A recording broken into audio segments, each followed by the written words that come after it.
Libro, Escatología, Final de los Tiempos. Autor, José Grau. Lección 22. Prehistoria del dispensacionalismo. Consecuencias del literalismo radical. El premilenialismo radical y literalista que presentan los modernos dispensacionalistas se aparta bastante, por no decir casi totalmente, del sistema de interpretación profética de los antiguos premilenialistas, también literalistas, de otras épocas. Como ha escrito Leroy Edwin Fromm. Comienzo de cita. Debería tenerse en cuenta que no fue sino hasta la primera década del siglo XX cuando el dispensacionalismo, con sus doctrinas características, la teoría del arrebatamiento de la Iglesia, la separación de la semana 70 de las 69 precedentes de Daniel 9, etc., comenzó a extenderse y a generalizarse en ciertos sectores del ala fundamentalista del protestantismo. Ello se debió, sobre todo, a la difusión que alcanzó la Biblia de Scofield, y a las atrevidas y revolucionarias tesis de su autor, juntamente con el apoyo que a estas teorías prestó el Moody Bible Institute de Chicago. No olvidemos que esto ocurría a comienzos del siglo actual. Con ello se produjo un énfasis muy distinto del que había prevalecido en las primeras confesiones proféticas del siglo XIX. Fin de cita. Los literalistas de comienzos del siglo XIX sostenían, en efecto, el punto de vista histórico de interpretación profética. Creían que el cumplimiento de las varias profecías bíblicas cubría todo el período de la historia de la Iglesia. Por otra parte, este había sido siempre el punto de vista tradicional del protestantismo, así como de los primeros siglos de la Iglesia. La Iglesia primitiva, en efecto, era historicista. La interpretación futurista, tanto como la retrospectiva al pretérito, fue introducida por los jesuitas en la época de la Contrarreforma. Como suele pasar en momentos de polémica, los literalistas, empeñados en combatir la que consideraban extrema espiritualización interpretativa del postmilenialismo, en auge durante el siglo XIII y parte del XIX, cayeron en extremos opuestos y radicales. Su literalismo, exagerado por mor de la discusión, tenía que conducir, a la larga, al futurismo.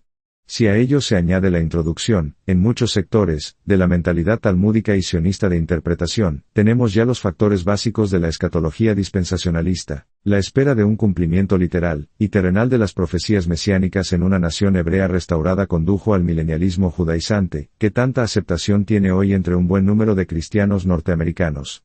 El énfasis en la restauración y conversión de los judíos, en conexión con la segunda venida de Cristo, llegó a ser una característica de los literalistas en general. Begg, por ejemplo, esperaba una nación judía restaurada y preeminente, con hegemonía absoluta sobre las demás durante el milenio.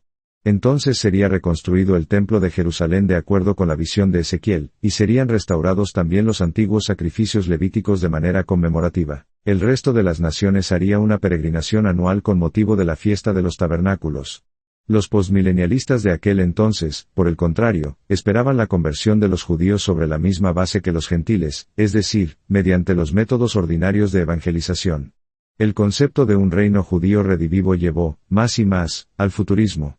Pero, insistimos, el futurismo representa una clase de premilenialismo totalmente diferente del que sostenían los antiguos literalistas. Los factores concurrentes, los factores que concurrieron en el nacimiento y expansión del dispensacionalismo son varios y diferentes.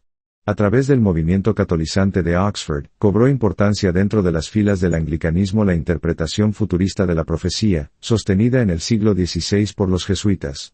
Del anglicanismo pasó a ciertos clérigos que abandonaron la iglesia establecida inglesa, y a un buen número de disidentes o inconformistas influidos por el judaísmo que los atraía.